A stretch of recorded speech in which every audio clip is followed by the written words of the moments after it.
Vamos a dar inicio al webinar del día de hoy. Bienvenidos de parte del Colegio de Ciencias Económicas y agradecerle de corazón a don Jonathan, que hoy muy amablemente nos va a dedicar su tiempo exponiéndonos un tema bastante interesante. Pues bien, el desafío de gestionar riesgos en un nuevo mundo. En un mundo con un entorno que es cambiante, nos enfrentamos a múltiples fuentes de información y competencia a nivel global, que nos exigen soluciones nuevas y nos exige utilizar los recursos de forma más eficiente. La gestión de riesgos nos permite contar con diferentes escenarios para alcanzar las metas, para enfrentar los cambios que surjan en el camino con un plan que es flexible y de rápida adaptación. Gestionar riesgos es fortalecer la capacidad de reacción eficiente y eficaz, administrando lo urgente e importante del futuro en el presente. Pero bien, ¿quién es Jonathan Cedeño? Vamos a conocer un poco sobre Jonathan. Jonathan Cedeño Caballero, amante de los riesgos y del control, por lo tanto casado. Junto a Andrea, su esposa, emprendieron la empresa Strategos hace 2 años. Felizmente padre de 2 hijos y apasionado del Real Madrid. Mezcla su vida entre controles en el hogar y los riesgos inherentes al matrimonio con la capacitación y la consultoría en temas de gestión empresarial. Conocedor de proyectos, contaduría pública y finanzas, y cuenta con más de 10 años de experiencia en temas de riesgos, lo cual espera compartir un poco hoy con todos nosotros. Bien, pasemos a ver entonces cuál es el tema que tenemos para el día de hoy. Segundito, perdonen, disculpen, voy a retirar aquí. La transformación del mercado costarricense. Decisiones basadas mediante la gestión de riesgos. Muy bien, don Jonathan, lo dejo con los participantes que tenemos hoy para disfrutar plenamente de la charla que nos trae hoy. Adelante. Muy buenas noches, un gusto nuevamente estar aquí ayudando a compartir conocimiento. Para uno es siempre un placer que le den la oportunidad de compartir un poquito lo que uno sabe. Realmente siempre aprecia uno que las personas tomen el tiempo de escucharlo.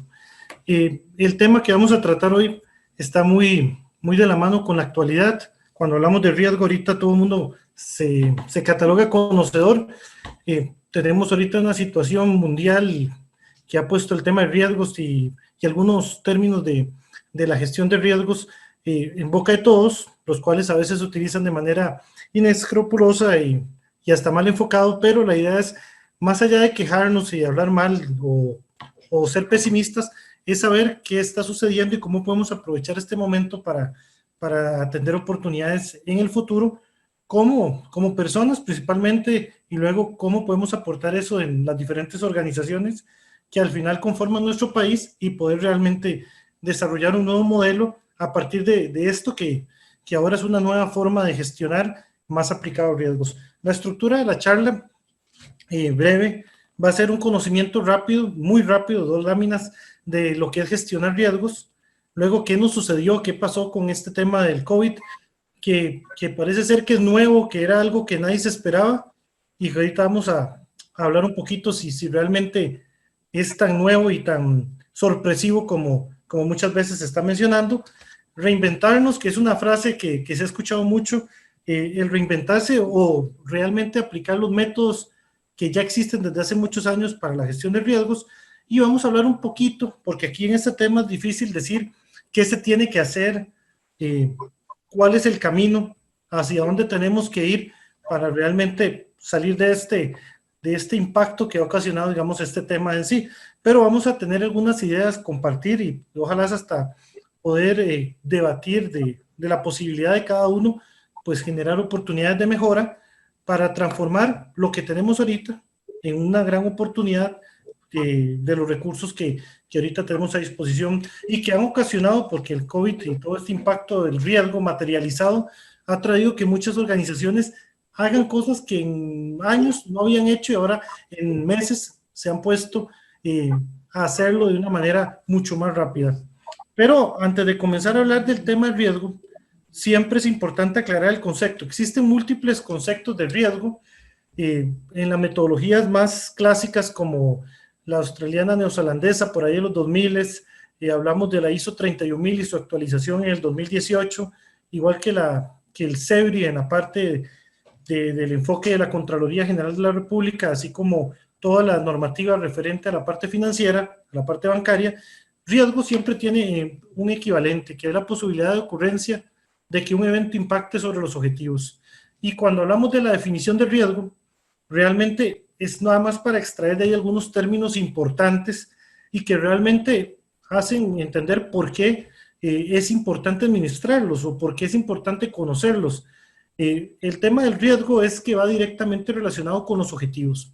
Y cuando vemos la situación que está viviendo el mundo, realmente el tema importa porque hemos visto como toda la normalidad, los eventos tradicionales, las situaciones más cotidianas han sido truncadas, han sido afectadas por un tema como lo es este evento, esta materialización. Entonces, los objetivos no solamente empresariales, no solo indicadores financieros, no solo metas que se han establecido muchas personas, este año 2020 van a tener que ajustarse esas metas, esos objetivos, y muchos van a tener que redefinir si realmente esas metas se pueden correr para el 2021 o si ya es momento de dar marcha atrás y redefinir cuál es la meta, el objetivo, el propósito, a partir de que esto nos ha dejado ya con 2 o 3 meses de inactividad, o por lo menos cotidianamente ha afectado el rumbo. Se hablaba de incertidumbre en el término de riesgo, más adelante vemos que ya la incertidumbre no es la palabra clave incertidumbre ya no, porque muchos de los riesgos que vamos a administrar ahora en el presente, el enfoque son riesgos que tenemos a nuestro alrededor. Y eso es uno de los conceptos más teóricos que a veces encontramos cuando estudiamos o cuando tenemos relación con el tema de riesgos. Siempre se nos enseña, o por lo menos se nos muestra una visión más de preocuparnos del futuro, de atender las cosas que pueden salir mal en el mañana, pero la realidad es que los riesgos están dentro de la misma gestión, conviven con nosotros. Lo único es que su impacto a veces es tan bajo que relacionamos como que no existieran riesgos. Esos conceptos de incertidumbre vamos a mostrar ahí una comparación de lo que es ahora en el presente. Hablamos de eventos como lo es claramente la pandemia, el impacto, lo que ha ocasionado y la probabilidad con qué frecuencia se puede dar ese evento. Ya entendiendo qué riesgos, vamos a hablar, la lámina clave, digamos, para la comprensión general, aquellos participantes que nunca han tenido la oportunidad formalmente de hablar de alguna metodología clásica de cómo gestionar riesgos. Básicamente, gestionar riesgos es identificar dentro de nuestro contexto, dentro de nuestra alrededor, qué posibles situaciones o qué posibles eventos pueden darse y que ocasionan que no podamos cumplir con nuestras metas. Pero cuando hablamos de contexto, muchas veces, aunque suena sencillo, ahí es donde comenzamos a fallar. Leer mal, entender mal el contexto, significa no entender bien cuáles son los recursos necesarios, prioritarios, no es entender o no es comprender bien cómo nos puede afectar un evento en nuestra organización. ¿Eso qué quiere decir? Que desde el contexto es donde podemos tener mayores debilidades para una buena gestión de riesgos.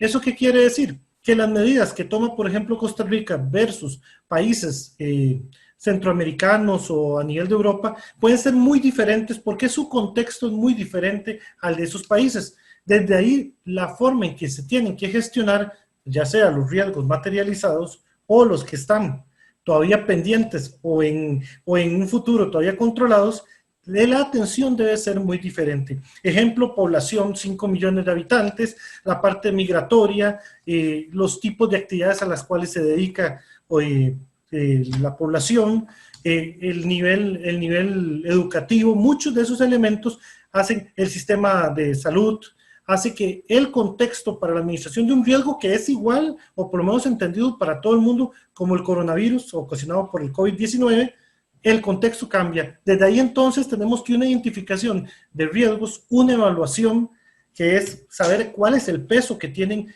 los diferentes eventos, y luego lo más importante es priorizar. Muchas veces en la gestión de riesgos, el sinsabor que queda es cómo saber qué atender y qué no atender, por una simple razón. Siempre vamos a tener una capacidad limitada para poder atender riesgos, y eso significa que vamos a tener que discriminar cuáles riesgos son más importantes o cuáles son los riesgos que es más posible que nos afecten. Esa valoración del riesgo la hemos podido ver, por ejemplo, desde el Ministerio de Salud, donde ha tenido que priorizar acciones que generen una relación de costo-beneficio para la sociedad. Lo importante sería, si quisiéramos administrar el 100% de efectividad de los riesgos, es no dejar salir a las personas. Pero eso sería de tanto impacto para la cotidianidad de todos los habitantes que no sería razonable por su relación costo-beneficio. Ahí entonces es que hay que priorizar cuál estrategia es la más razonable para poder mitigar, para poder frenar la contingencia. Y entendamos que ahorita estamos administrando el riesgo desde un enfoque contingencial, de que sea menos el daño que provoque. Hace unos 3, 4 meses era prevención, era ver la información que venía desde el oriente para ver cómo nosotros, si llegaba acá, podíamos atenderlo. Pero ya en el momento en que se comienzan a determinar casos dentro de nuestro territorio, lo que estamos actuando ahorita es para minimizar el daño que está ocasionando. Eso que aparece aquí es el seguimiento, que todas estas etapas tienen que darse continuamente una retroalimentación, así como lo muestra el flujo de esas flechas amarillas. Esto es, en una lámina, la metodología básica general de gestionar riesgos. Existen diferencias entre diferentes metodologías, pero nada más para el que está ahorita presente en esta pequeña charla, entienda un poquito de qué hablamos por gestionar riesgos y pueda también entender un poquito y comprender que existe un método, pero que vamos a discutir sobre si realmente las metodologías están funcionando de acuerdo con la realidad que se presenta o que se está presentando. La definición clásica del riesgo del antes, y esta es una lámina clara, es que antes hablábamos de administración de escenarios, herramientas, ya sean sistemas de información o un Excel o cualquier otro método para canalizar la información. Lo de antes es crear documentos o crear escenarios para pensar en qué puede pasar en el futuro, para prevenirlo y de esa manera generar planes de contención, contingencia, continuidad. Eso es, cuando decimos la definición clásica, es que hablamos de unos riesgos que no están ocurriendo y que vamos a nosotros trabajar. Pero ¿qué sucede en el presente? Ya la gestión de riesgos cambia. Ya no hay tiempo para que las organizaciones tengan la posibilidad de gestionar riesgos. Los del próximo mes vamos a atenderlos en una reunión, los del próximo año en la planificación estratégica, en la planificación táctica, vamos a hacer una valoración de riesgos y vamos a identificar debilidades y vamos a ver cómo hacemos para lograr cumplir en el 2025. Ese enfoque de riesgos es una versión ya obsoleta y que realmente no es que va a morir, sino que tiene que adaptarse a una gestión natural, real, donde cada decisión del día a día tiene que pensarse y qué sucede si los recursos no se tienen y qué sucede si el resultado no es el que se obtiene, cuál es nuestra forma de actuar. ¿Y eso por qué cambió? Realmente el cambio viene de la naturaleza de nuestra generación, de estos tiempos que estamos realmente viviendo y que tal vez muchos nos han tomado en una generación de cambio constante y todavía actuamos como en la época de los 90s, 80s, donde tal vez se hablaba de la globalización y hablábamos de romper las fronteras, pero ya realmente eso pasó, ya los sistemas, realmente la conectividad ya está sucediendo, pero la forma en que abordamos muchos temas sigue siendo clásico. Cuando vemos esta lámina aquí es muy importante porque tenemos un dato contundente. Las primeras noticias del COVID llegan al fin de año y principio de año y lo vemos lejísimos, a miles de kilómetros, y lo vemos allá en China y hablamos de un caso y vemos aquel hospital que se publicaba en Facebook o en las redes sociales de que China construyó un hospital en 8 días y Y todo lo veíamos como muy fantasioso, como siempre, allá en China, en otro mundo. Pero cuando pasan 66 días, eso es importante, solamente 66 días, sea el primer caso en Costa Rica. Entonces nos damos cuenta que un problema que parece muy ajeno, una situación más allá de nuestra imaginación, casi que solamente en las películas tipo Contagio se veía, tuvimos 66 días para poder reaccionar. ¿Qué quiere decir esta lámina? Que es muy potente, que es muy importante. Que gestionar riesgos no puede ser un proceso lento, no puede ser un proceso metodológicamente clásico donde vamos a reunirnos, donde vamos a formar un grupo y que en 2 o 3 meses vamos a hacer una matriz, porque 66 días ya tenemos que estar tratando el riesgo. O sea, no hemos ni comenzado a organizarnos cuando ya se requieren acciones concretas. 66 días para que tomemos en cuenta ese número. ¿Y qué sucede? Cuando cae el coronavirus, tenemos 2 meses, enero y febrero, de estar escuchando noticias externas. Pero los primeros días de marzo, si nosotros revisamos las noticias, lo que más preocupa es las actividades cotidianas. Y ahí es donde comenzamos a ver ciertos movimientos contingenciales. Cuando aquí hablamos de contingenciales, es que son situaciones que se tienen que tomar de la noche a la mañana. No sabemos si son las mejores opciones, no sabemos cómo abordarlas. ¿Y qué es lo que sucede? Se dan ciertos, y aquí hay un repaso de algunas cosas importantes, la aprobación de una normativa rápida para poder modificar un poquito lo que es la relación obrero-patronal, y ahí es donde comenzamos a hablar de contratos suspendidos por primera vez debido a una emergencia. Pero aquí es importante razonar, y esto es un preámbulo. ¿Realmente esto era algo impredecible? ¿No podíamos, antes de que sucediera esto, tener esa flexibilidad en la normativa? Modificación para el retiro del FCL por una circunstancia ajena a la ruptura patronal o al despido o a la pensión. Ajustes de cobros de cotas de la caja a trabajadores independientes y otras figuras, igualmente otras instituciones con otros medios como links tratando de hacer cobros parciales o dando medios de pago más flexibles. Pero vamos notando que hay una estrategia fragmentada, no es una estrategia país y no va consecuente realmente a las necesidades. Por ejemplo, los ajustes de cobros de cotas de la caja es general, no realmente focalizado al emprendedor o a la pymes que tal vez realmente lo necesita, sino se hace un corte y se hace un cálculo para toda la población, por lo menos de trabajador independiente. Negociaciones en las entidades financieras, de igual manera aisladas, de igual manera, aunque hay una fuerte posición del gobierno para flexibilizar, pues ya en estos meses ya comienza, ya el día de hoy, ya comienzan a ver otra vez la reactivación de cobros, iniciativas de ayuda social por diferentes actores. Tenemos a las municipalidades, personas que se unen para conseguir fondos y así consecuentemente un montón de organizaciones. Tenemos también aquí medidas improvisadas en el comercio, aun cuando todavía el Ministerio de Salud no había hecho el cierre, ya teníamos ciertos lugares donde estaban aplicando ciertas medidas preventivas para atender esto, pero aún así no les alcanzó, porque realmente no teníamos protocolos ni la forma en cómo atenderlo. ¿Y qué tenemos aquí? Último tema, ajustes rápidos para la aplicación del teletrabajo.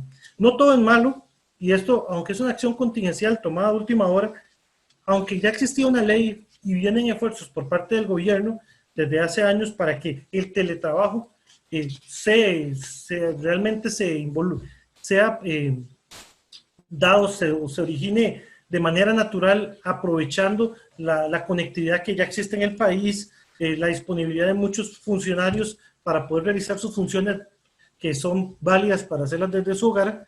No había ese promocionamiento. De igual manera, esto facilitó que muchos de esa gestión de teletrabajo se hiciera apresuradamente. Tuvieron que correr mucho las unidades, muchos midiendo la salud ocupacional a ver si tenían las condiciones o no, pero por lo menos nos dimos cuenta que sí es posible, y aquí es donde vemos que también existen oportunidades hasta en eventos como estos.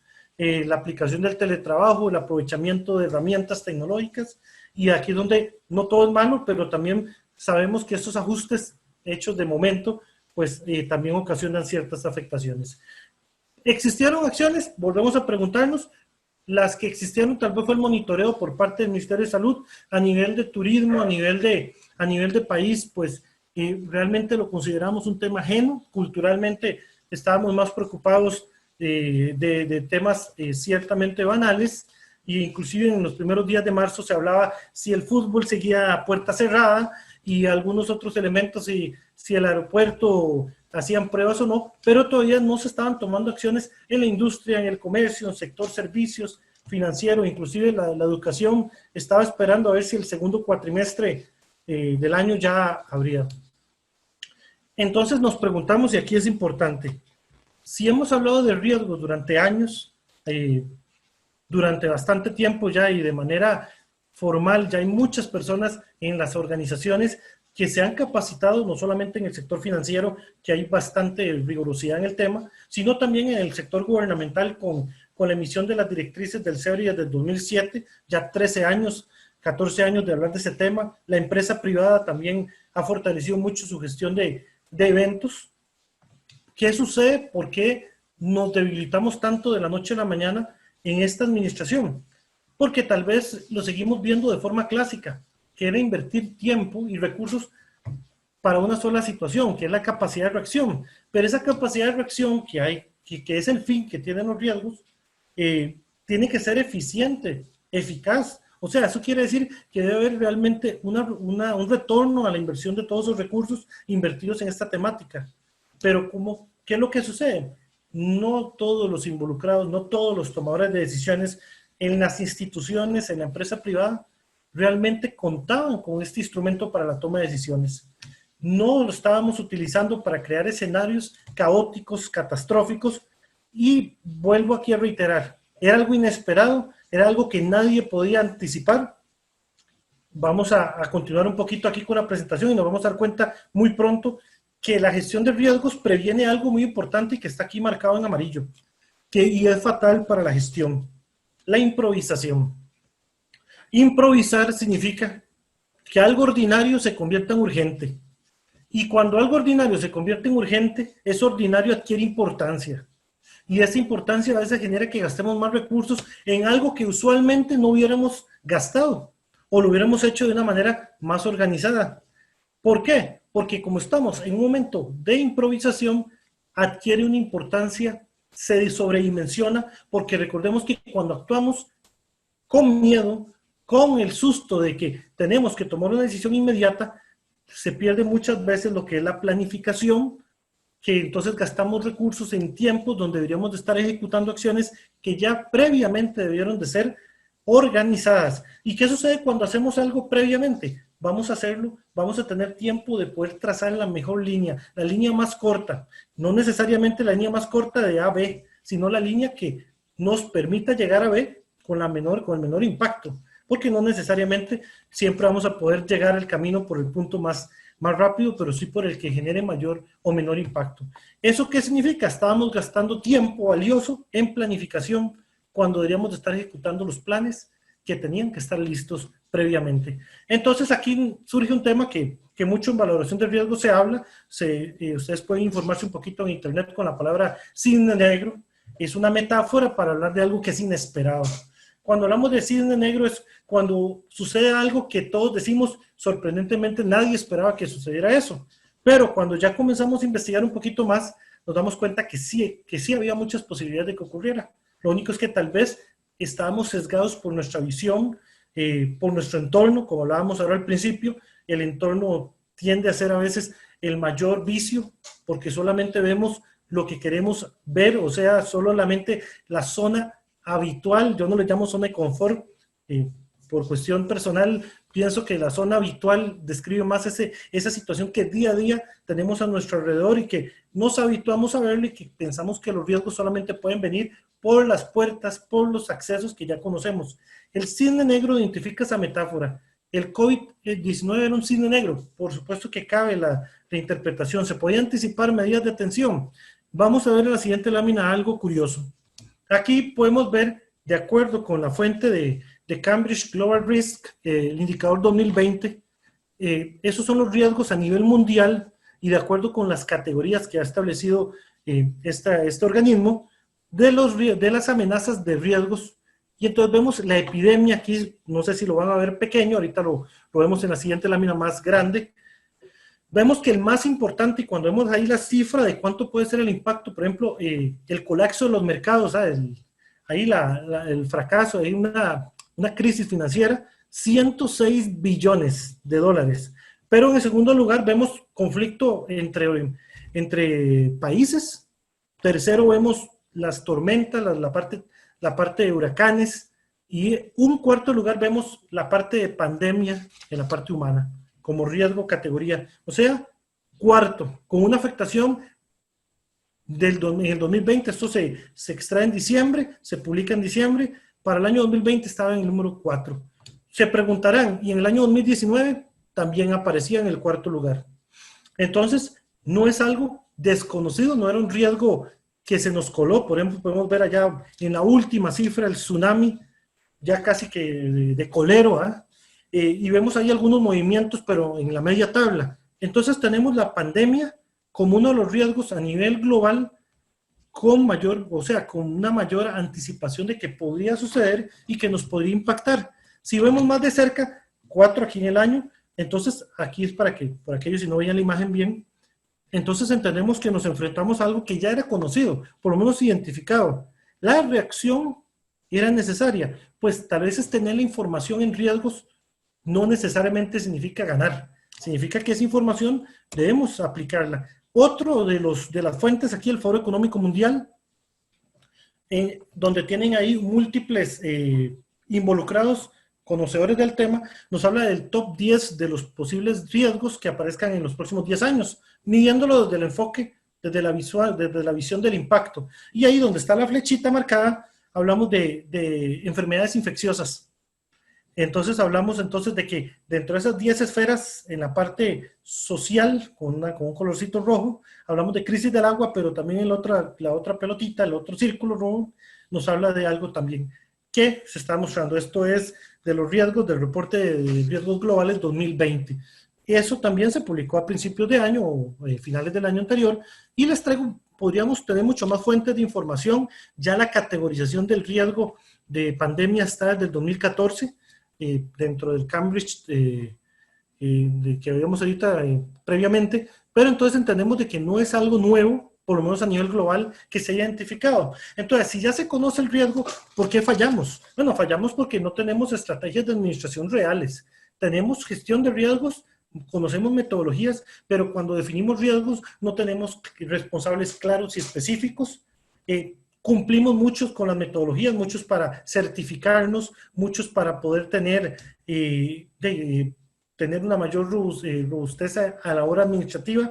Pero ¿qué pasa? No se invierte en riesgos muchas veces. Cuando hablamos de invertir, es invertir dinero, es invertir tiempo, es invertir recursos, que eso genera reservas, genera músculo para poder trabajar en momentos donde va a haber escasez, donde va a haber hambre en la gestión. Y eso ¿qué nos permite? Cuando generalmente tenemos esta forma, adaptar a nuevas formas de gestión. Pero, ¿qué es lo que tenemos ahí entre paréntesis? La zona habitual. Venimos haciendo riesgos con un copiado y pegado generacional. Como lo conocemos en los 2000, así lo venimos aplicando. Y nos estamos dando cuenta que eso no funciona de esa forma.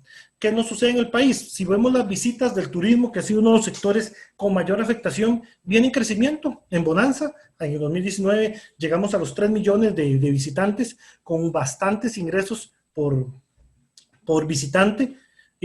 Realmente se convertía eso en un fuerte empujón económico de divisas, pero también vemos la contraparte, siendo uno de los sectores en bonanza más fuertes, más robustos. En el mes de marzo se fracturó, se debilita, y entonces en menos de un mes no tienen capacidad para cubrir costos de salarios o costos de la mano de obra directa, no tienen los costos para mantenerlos abiertos o por lo menos parcialmente.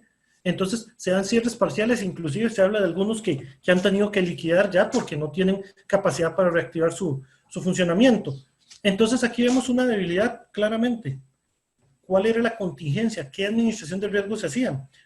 Hablamos de que no hay una reserva, que no hay una contingencia en la inversión de estos riesgos. Entonces, en otros sectores nos damos cuenta en educación, por ejemplo, el Ministerio de Educación con la mayor cantidad de planilla, que tiene más de 100,000, bueno, que cerca de 100,000 profesores o educadores y más con toda la población estudiantil, carecía de conocimiento básico de si los estudiantes tenían sus herramientas tecnológicas, su conectividad, si los profesores en sí tienen la capacidad para utilizar herramientas o plataformas de compartir conocimiento, como la que estamos utilizando aquí u otras de otras empresas, y todo eso en el momento en que ya se está materializando el riesgo. Cuando en el 2020 hablamos de la mayor inversión histórica en educación, entonces todos sus recursos están estancados, más allá del impacto que vamos a tener en el conocimiento de toda esa parte de estudiantil. Entonces hablamos de que sucede el evento y no hay una estrategia clara de cómo dar la clase si no es en el lugar. No se usan las tecnologías porque algunos no la tienen, pero tenemos una lenta reacción para planes de continuidad. Por lo que tenemos en momentos que se están ejecutando contención del riesgo, estamos apenas reaccionando para planificar medidas. ¿Qué quiere decir eso? Que cuando las ejecutemos, ya el tiempo, ya el impacto se ha incrementado. En salud, pese a que hay que rescatar la buena proactividad que se ha tenido en la atención de minimizar el impacto y el tratamiento, ya se tiene la contingencia o las acciones para en caso que se dé algo catastrófico se cuente con la capacidad instalada, también hay un cierre parcial y total de servicios ordinarios. ¿Qué significa eso? Que también no contamos con la capacidad de doblar en atención del ordinario, de lo que día a día surge y de lo que ya venía aquí, incrementando posibles listas de espera y aumentos en contratación administrativa. En el comercio de debilidad, en lineamientos claros, improvisación en medidas, despidos y cierres, hablamos de que la reacción es de generar protocolos después de que pasa una inactividad de 15, 22 días, cuando más bien se debió establecer los protocolos previamente para ver si los cierres prevenían tal vez el colapso comercial. La banca pues ha tratado de hacer sus impulsos, ha tratado de buscar fondos y la falta de flexibilidad para la atención de cobros se ve y se permea desde la negociación personalizada que se hace. La educación universitaria ha buscado potencializarse mediante la virtualización de la educación, lo cual es bueno, pero importante entender de que también debe estar acompañada de una supervisión para asegurarse que la calidad no falla. No podemos equiparar horas presenciales con horas virtuales, pero vamos en este proceso que es una de las oportunidades de mejora. Las pymes, el emprendedurismo, pues realmente ha tenido un fuerte impacto. Los fondos no llegan directamente, las medidas para apoyarlos siguen pidiendo garantías reales que muchas no tienen en un momento como estos, y aquí es donde vemos que esto ocasionó. ¿Qué viene después de esto? Bueno, el COVID-2019 nos va a dejar muchos elementos. Más allá de que se consiga la cura y la inyección, hay un resentimiento, o sea, la economía va a verse afectada, ya está afectada, aumento de la informalidad a nivel Costa Rica, vamos a tener menos cotizaciones, o sea, una debilidad en el seguro social, menos aporte a entidades que reciben ingresos como son las entidades como el IMAS y algunas otras que se benefician de la cotización que se hace a la caja. Entonces ahí va a haber menos aporte a programas de sostenibilidad social, afectación en servicios de salud porque, como hablábamos previamente, hay listas de espera en incremento y adicionalmente ya hemos visto la repercusión en la parte de salud, como son las pensiones del régimen no contributivo, que están estancadas porque estamos previendo si se tiene o no la capacidad para poder pagar las que hay actualmente. Impacto sobre regímenes de pensión. ¿Por qué hablamos de estos impactos? Para que entendamos, y aquí yo quiero aclarar, no es ser pesimista, es entender que no podemos decir cuando pase esto, ya nos olvidamos del riesgo y vivimos normalmente. Tenemos que adaptarnos a entender que ahora con el COVID cambia la gestión de riesgos y ahora vamos a vivir en un estado de alerta. Ese estado de alerta va a ser nuestra nueva zona habitual. No digo zona de confort porque nadie está confortable administrando riesgos, pero ese es nuestro estilo de gerencia que nos toca a nosotros como generación que está a cargo del país ahorita en el 2020. ¿Qué pasa con entonces el aumento de la morosidad en los regímenes de pensiones? Tenemos un FCL que se le están eliminando fondos porque se ocupan a absorber ahorita fondos de pensión que no tienen dónde a obtener grandes réditos porque también el mercado externo está estancado, y tenemos un aumento de la morosidad del sector financiero, que esto viene acompañado de una saturación en costos legales, porque va a haber un montón de cuentas no recuperables que van a terminar en tribunales de cobro, y eso va a generar, por supuesto, más costos y un ciclo que va a afectar que el poder adquisitivo de muchas personas se vea afectado a futuro porque no tienen pues una buena, vamos a decirlo así, un estatus financiero para poder acceder a nuevos créditos, lo cual aumenta la informalidad también, y ahí consecutivamente. ¿Qué es lo que entonces nos hablan en futuro los próximos riesgos? Esto aquí rápidamente lo voy a pasar nada más para que ustedes se den cuenta que el Foro Económico Mundial habla de los próximos 10 años con más probabilidad que ocurran eventos meteorológicos extremos, fracaso en el manejo del cambio climático, catástrofes como los terremotos, tsunamis, y nos podemos poner más alarmistas y un poquito más amarillos, pero es para que se den cuenta que no necesariamente lo que se identifica es lo que sucedió, pero aún así hay que prepararnos para efectos todavía más fuertes, donde los recursos disponibles van a estar más limitados. Entonces, ¿dónde tenemos que invertir más? En prevención y contención. Muchas de las metodologías nos preparan a nosotros para anticipar consecuencias, y ese es el ideal. Esa es la metodología que nos gusta, coger una empresa o una organización de cero y decir qué puede salir mal en el futuro. Pero la realidad es que nosotros tenemos que atender todos los elementos que se estén dando, y ahora tenemos que trabajar de dos formas.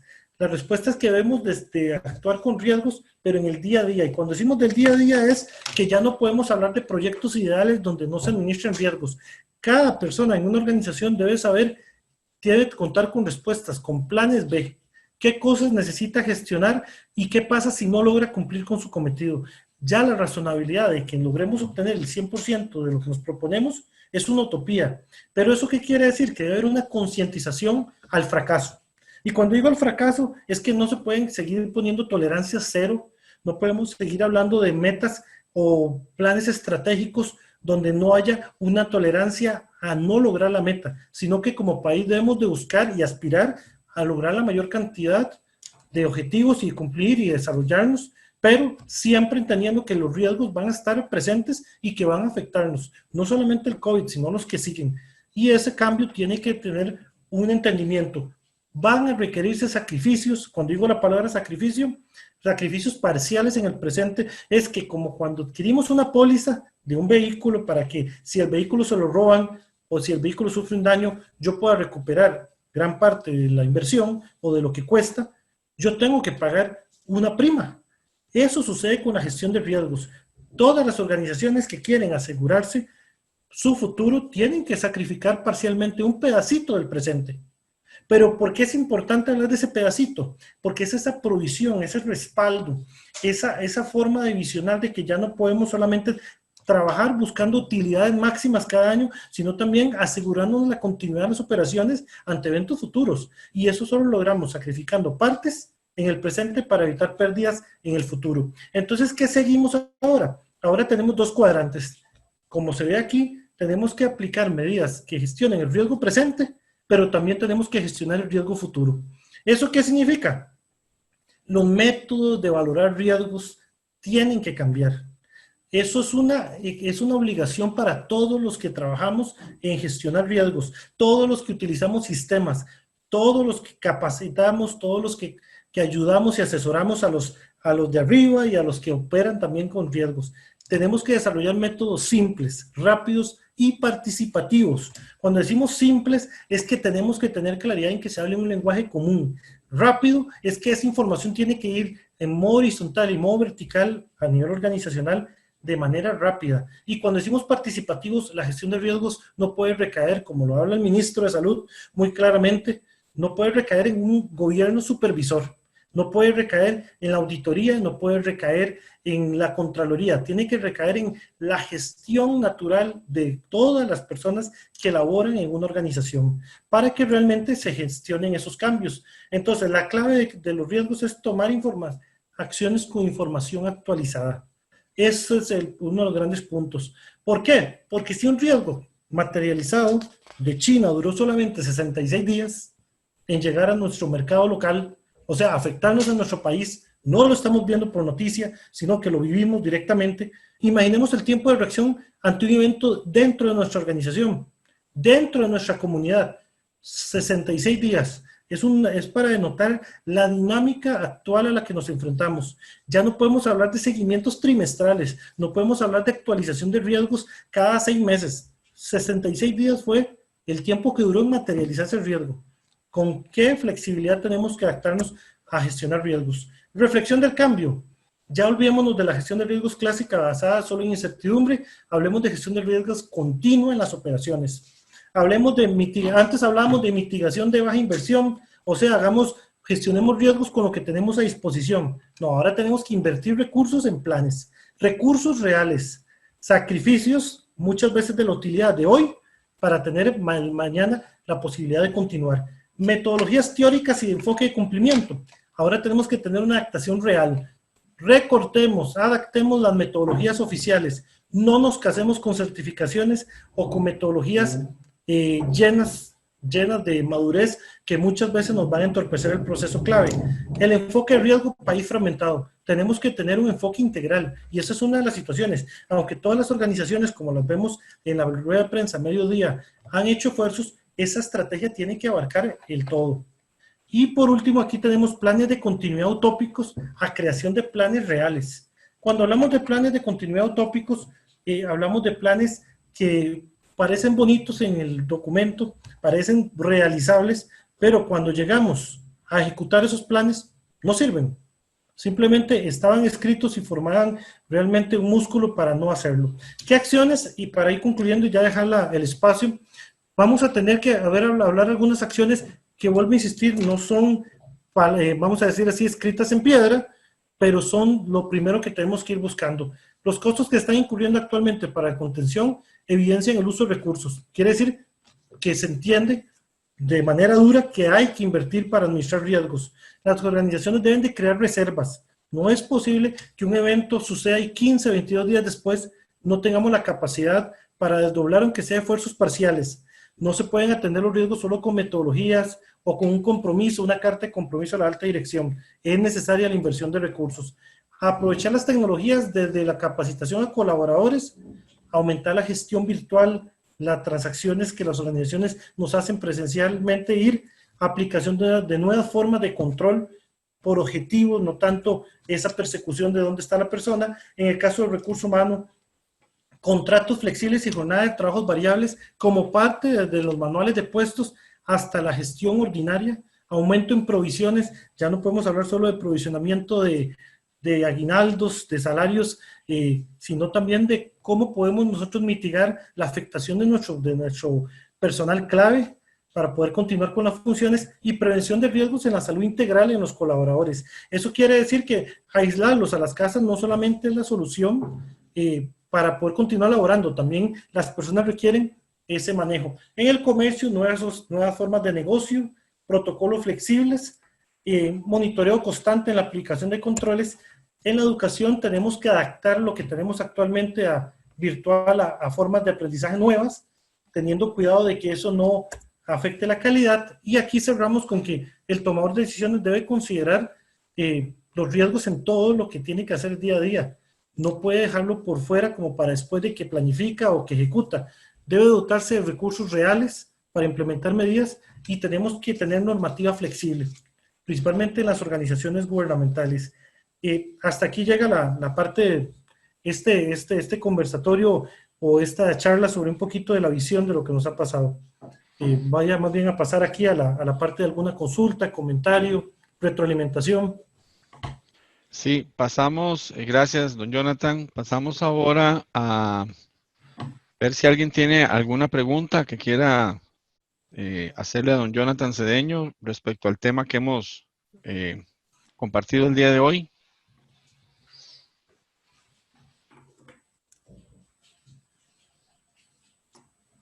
Ok.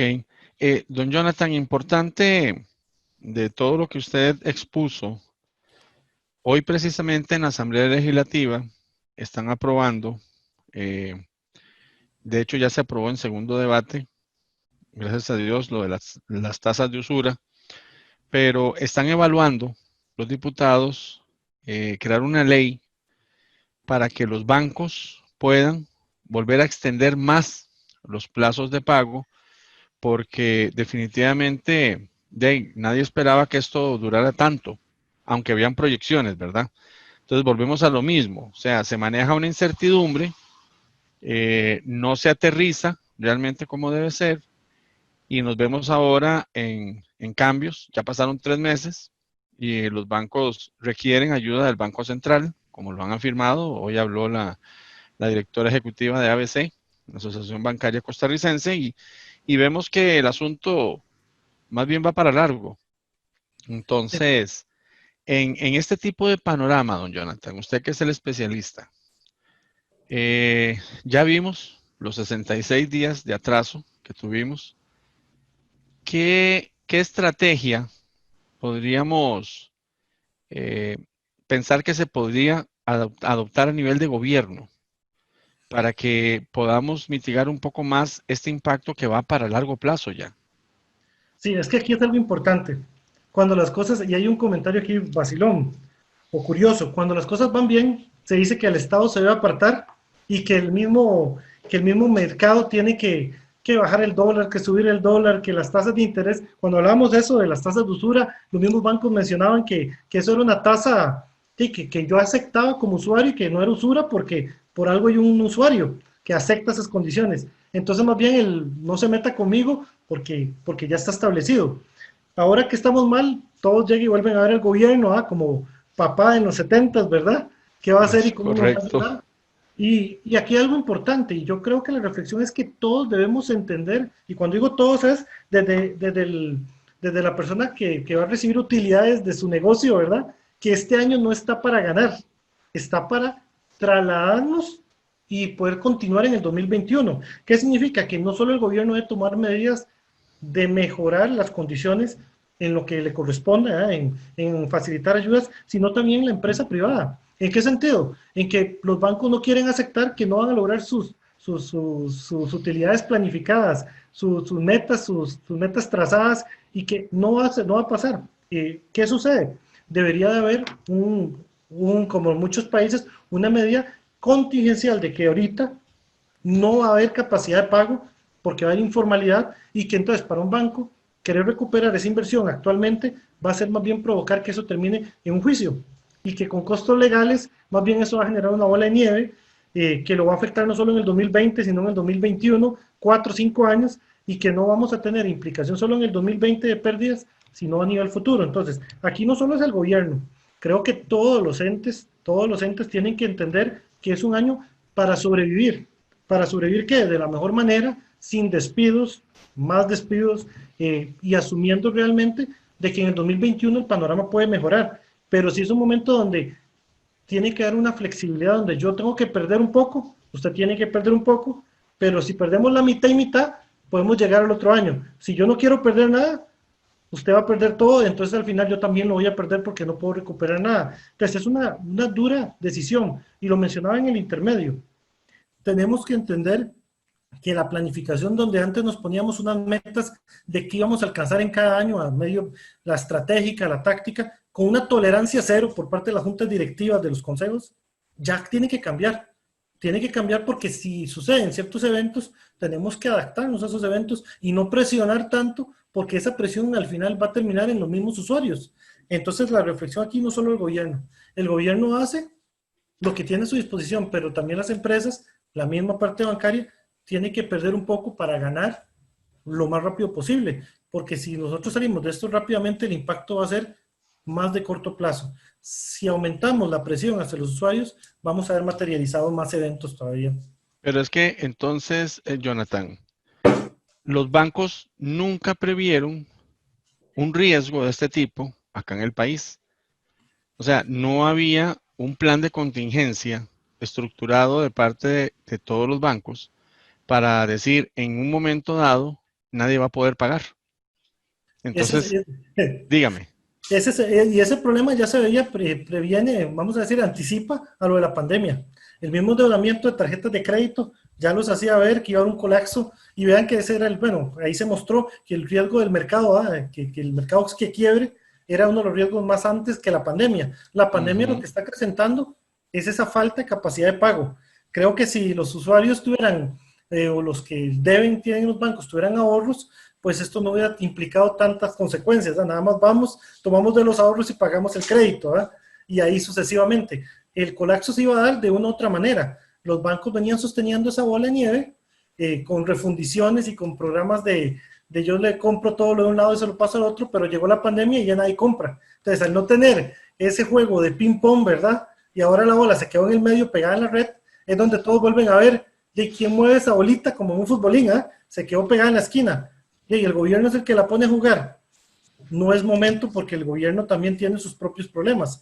Ahí vemos decisiones que está tomando ahorita como buscar parte de la gasolina y que le salió un cálculo ahí estimado súper inferior, ¿verdad? A lo que se estimaba. ¿Por qué? Porque estamos tomando acciones en un momento de miedo, no planificadas.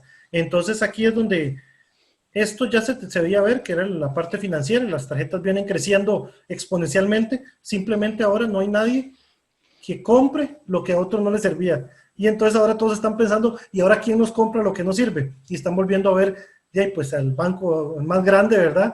Para que nos ayude temporalmente para salir de esto. Pero creo que es una situación donde no prevían, y aquí por eso lo decía, recursos reales, reservas reales, para que en el momento que mi grueso de clientes no pagara, yo tuviera sostenibilidad para poder continuar mis operaciones. Y ahora se damos cuenta que sus estrategias, sus valoraciones de riesgos iban más enfocadas en ir tirándolo para la otra junta directiva, ¿verdad? Pero nosotros seguimos manteniendo la utilidad de esta junta que está en el presente. Y ahora los problemas nos toparon de frente, ¿verdad? Se nos juntaron. Jonathan, pero es que entonces aquí yo veo, usted no habla de zona de confort, usted habla No, de zona habitual. habitual, sí, pero yo hablo más bien de cultura. Yo creo que lo que tenemos en el país es un problema cultural, es un problema en donde a mí eso no me va a pasar, es un problema despreocupado, porque no podemos achacarle solamente a los bancos la situación que estamos pasando. Yo siento que al mismo usuario también nunca ha tenido o nunca ha desarrollado ese hábito o esa costumbre por el ahorro. Y Por entonces, ejemplo, exacto, ahora es cuando nos vemos hundidos y decimos, bueno, hey, ¿ahora qué hacemos? Que me ayude el gobierno.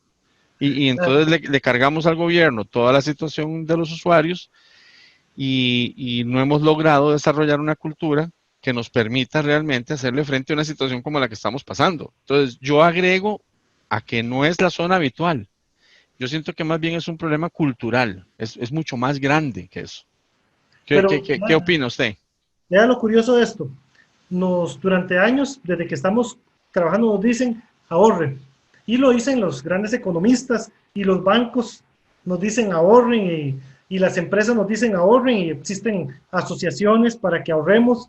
Tenemos diferentes cooperativas que nos dicen ahorren. Curiosamente, las empresas nos promueven el ahorro, ¿verdad? Ajá. Cuando pasa esto, nos damos cuenta que no solamente la persona, el habitante, ¿verdad? Usted o yo, tenemos fallas en la conducta del ahorro para que cuando no me paguen hoy, yo estaba viviendo de la quincena, ¿eh? Si hoy no me pagaron, ya mañana tengo que pedirle a mi mamá prestado o a un amigo porque ni pasajes tengo. Y Sí. que muy curiosamente que esa cultura también le está pasando a las grandes empresas, porque nos dimos cuenta cuando sucede este evento que muchas organizaciones, yo vuelvo a insistir, no sabemos si es que realmente tenían debilidades económicas o no había afectación a su patrimonio, ¿verdad? Pero muchas, 15, 22 días después, le pasó lo que le sucede a alguien que vive la quincena, ¿verdad? Que si se le daña el vehículo, se queda varado. Muchas organizaciones no había terminado marzo y ya estábamos pidiendo cortis, como decían los niños, ¿verdad? Exactamente. Aquí tengo una consulta de Jaime Mora Rojas que dice, ¿cuáles riesgos tienen que tomarse o administrarse en el 2021 prioritariamente en el país? ¿Qué recomienda usted, don Jonathan? No, lo primero que hay que hacer, ¿cuáles riesgos? Ahorita estamos atendiendo riesgos materializados. La respuesta, Jaime, no es cuáles riesgos van a pasar en el 2021, sino vamos a trabajar desde el enfoque, como serían los dos cuadrantes, en los riesgos presentes. Ahorita estamos trabajando un incendio forestal. Pero no Ujú. es momento de pensar si nuestra casita, la que tenemos ahí en el bosque, qué le puede pasar en el futuro si nos quedamos sin agua porque se seca el pozo. No, es apagar el incendio. ¿Cuál es el problema ahorita? Sostenibilidad financiera. Es buscar los métodos para poder pagar eso, aprovechamiento de tecnología con lo que se tenga ahorita, mucha capacitación y lo más importante ahorita, pero lo único que se debería trabajar ahorita es en lograr cumplir con no salir derrotado de esto. ¿Y qué es? Las empresas, si es como individuo, es tratar de ser muy precavido, pero lo precavido significa no tomar decisiones ahorita de compra de activos que no nos dan liquidez, y si es una organización, pues en este momento es el momento ideal para hacer reservas, para acumular riqueza, que eso no quiere decir que sea en bancos, ¿verdad? Lo que queremos decir es que tenga un flujo efectivo que le permita manejar eso. No es momento, por ejemplo, para acumular inventarios, a aprovechar precios ahí, descuentos, sino realmente tratar de que los flujos de efectivo para el futuro pues estén lo mejor sanos y adicionalmente considerar decisiones flexibles en la parte de la mano de obra. En este aspecto es muy importante porque nos dejó de ver mucho la forma en cómo podíamos de la noche a la mañana decir, bueno, yo no ocupo hasta el 100%, lo ocupo a la mitad, pero eso tiene que comenzar a ser más dinámico. No puede ser que cada vez que haya una contingencia pase a ser una pena para todo el mundo, recursos humanos llamándonos a nosotros, ¿eh? A ver si usted es un cuarto y yo soy 50%. Tiene que ser Ok, algo más articulado. aquí don Jaime me pone que el año pasado estábamos precisamente apagando el incendio del déficit fiscal apenas. O sea, ¿Sí? inclusive yo quisiera cerrar, don Jonathan, ya, porque ya estamos vamos a ver si ya estamos cumpliendo la hora, pero quisiera cerrar con una consulta que usted mostró ahora sobre la parte de la crisis que se puede dar entre los estados. Ajá. Ahorita estamos viviendo una realidad a nivel de nuestro vecino del norte y vamos a ver, esa desbandada que se nos está dando de migrantes, que simple y sencillamente están pasando por la frontera y es un riesgo país porque puede hacer, y lo digo claramente, o sea, puede hacer que muchos de ellos no pasan por los procesos de controles, llegan inclusive a zonas más pobladas, hablemos hasta de la capital inclusive. Y entonces, ¿qué es lo que sucede? O sea, eso fue un riesgo que el gobierno nunca tomó en cuenta y que ahora está explotando en la zona norte. Entonces, usted lo planteó, usted dijo, esas situaciones entre países, eh, ¿cómo debería el gobierno, de acuerdo a su expertise, cómo debería el gobierno plantear una posible solución a esta situación? Yo creo que ya volvemos aquí a los tiempos de la gestión de riesgos. Cuando se gestionan riesgos, hay un momento para la prevención y hay un momento para la contención. Ok, Vemos la dinámica de la fotografía de China, de diciembre, diciembre y los 66 días, 66 días después donde estábamos reaccionando. De esto de las fronteras se habla desde los primeros datos, pero más bien el flujo era hacia afuera, y que se iban saliendo y que ya no podían volver, y más bien hablábamos de que eso ya era una decisión de que iban saliendo. Se consideraba ya se sabía información de que iban a reactivarse los cultivos. Entonces, todas esas estrategias sí se sabían, digamos, se sabía lo que iba a pasar en esta segunda situación, pero lo que se tiene que actuar es contingencial. ¿Y qué es lo que sucede aquí? Están las únicas estrategias que se pueden abordar es más de aislamiento, como lo está haciendo el gobierno, pero que es contingencial. ¿Qué es? Dejando ciertas zonas por fuera para evitar que todo, eso vamos a decirlo así, sacando el bananito que se está poniendo malo para que no termine de pudrir la fruta, ¿verdad? Pero, correcto. pero obviamente esa reacción, vuelvo a insistir, tiene muchos rasgos de improvisación, que es la frase en amarillo que marcaba. Creo que era imposible, y aquí voy a hacer una salvaguarda en la parte de manejar riesgos, la relación de recursos, muchas veces en la administración de riesgos, me genera que yo tengo que asumir parte del riesgo. ¿Eso qué quiere decir? Que no se tiene la capacidad, y hay que decirlo así, eh, con la policía, con el cuerpo que tenemos, para poder cerrar la frontera, aunque lo quisiéramos hacer humanamente posible. Entonces tenía que hacerse en la relación de un costo-beneficio, Ujú. incrementando la vigilancia necesaria para disminuir el impacto, pero siempre vamos a tener un riesgo alto. ¿Eso qué quiere decir? Que es como tener una cerquita en nuestra casa, ¿eh? Lo más que podemos es de 1,5 metros, pero hasta ahí nos alcanza. Y eso quiere decir que creo que la estrategia que se aborda es la de menor daño. pero no tenemos la capacidad para decir que podíamos tener un manejo de riesgos 100% total, porque en riesgos tampoco se puede minimizar al 100%. Se mitigan, creo que se hizo lo que se tenía que hacer, tratar de amortiguar, ya ahora está pasando y creo que se están tomando las decisiones a un menor costo para la población, que es aislar a las pequeñas poblaciones para que no tenga que afectarse toda la economía otra vez a nivel país. Pero sí hay una preocupación de que, claro que si de China a Costa Rica pasaron 66 días y llegó, ¿cómo no va a llegar en 50,000 kilómetros si hay una población que se está incrementando? Yo sé que esa es la Claro, relación que preocupa, ¿verdad? O sea, sabemos que en cualquier momento, con las fronteras invisibles que tenemos aquí, van a pasar por todo lado. Entonces, de ahorita de la zona fronteriza vamos a estar en el GAM con una misma situación, ¿eh? Y pululando un montón de casos. muy bien, muy bien. Gracias, don Jonathan. Bueno, queremos agradecerles a todos los que participaron hoy en este webinar tan interesante. A don Jonathan, muchas gracias. Mucho gusto. Realmente muy valiosa la charla que tuvimos hoy con él. Y de parte, pues, del Colegio de Ciencias Económicas, agradecerles a todos su asistencia y seguimos con esta serie de webinars que el colegio ha querido fomentar para que todos los que somos colegiados del colegio, pues podamos realmente estar al tanto sobre temas como estos que son bastante importantes. Y sí, claro, vamos a tener, estamos grabando el webinar del día de hoy, va a estar publicado en el canal de YouTube del colegio y esperamos que todos puedan disfrutarlo. Así que, don Jonathan, muchísimas gracias. Tal Mucho vez una gusto. despedida aquí a los participantes. Bueno, muchas gracias por el tiempo, se les estima bastante y tener las ganas de aprender y compartir conocimiento. Y como siempre es un agrado que lo tomen en cuenta para el colegio. Uno sabe que hay mucho conocimiento y entonces uno se siente honrado de poder brindar esa pequeña gotita del saber para todas esas personas. Muy buenas noches y ojalá muy pronto todos estemos con una visión más optimista para la calidad de la vida, ¿eh?, que todos queremos. Así es, así es. Y muchas gracias a todos los que están y todas las que están escribiendo en el chat, agradeciendo la charla, que estuvo excelente. Así que pasen muy buenas noches todos, que Dios los bendiga y a cuidarse en casa, ¿verdad? Chao. Hasta luego. Gracias.